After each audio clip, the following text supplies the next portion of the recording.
The Senate meets for the 9th time on Monday to try to broker a truce on a long-standing stalemate over the county revenue sharing formula.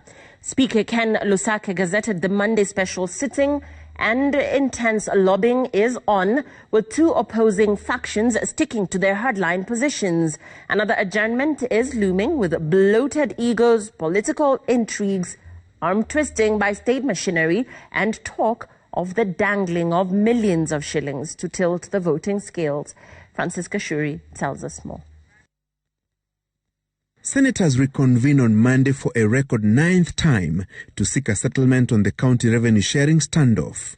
And I'm hoping that maybe next Monday, when the Senate meets, they will finally come up with a compromise solution, which will really be a win-win situation. I think what needs to be understood here is not about equality. We are talking about equity in terms of revenue share. We are persuading our colleagues. We've been talking to them. We've been meeting them. We're persuading them to agree with this compromise win-win formula that takes us, even if they want to sponsor it. So they don't say it was Sakaja. If they want to sponsor it, let them sponsor it. But let it not be that, oh, these guys defeated the government or the government defeated these people. It makes no sense. You cannot get ahead when you're trying to get even. And that is our theme, and that's what we're working on this entire weekend.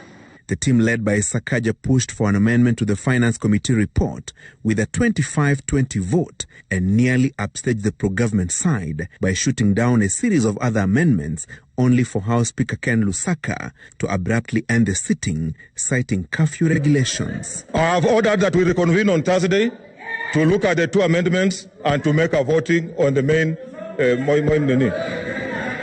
The Monday sitting will be preceded by a weekend of lobbying as the scramble for county billions intensifies. And each and every county should get what is fairly its. And like the part where some counties are getting more than other counties. On basis of, for example, some data which have not been verified. Now that we have accurate data, let us use that data. Let us be sober in this issue. What we agreed on was that no county should be the loser.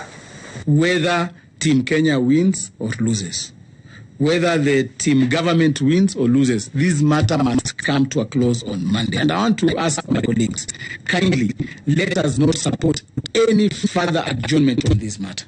Speaker Lusaka stands accused of steering the debate in a partisan manner and bowing to pressure from external forces, using President Uhuru Kenyatta's name to influence how senators vote on the revenue sharing formula. You know, when we used to play football as children, when you see you're being scored, you run away with the ball and say you've been called to go shower, you know. But this time even the referee is meeting one team during practice.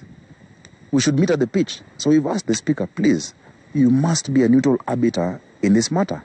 The House will on Monday vote on an amendment by nominated Senator Petronila Were, seeking to push the minimum allocation to counties from 316.5 billion shillings to 348 billion shillings. That formula, if applied, would have Nairobi, Turkana, Nakuru, Kilifi, Kakamega and Mandera counties allocated over 10 billion shillings each, with Kiambu, Bungoma, Kitui and Wajir counties getting a share of between 8.5 billion shillings and 9.4 billion shillings. That proposal has, however, been contested by Sakaja's team, terming it unconstitutional and an attempt to amend the Division of Revenue Act through a Senate committee report.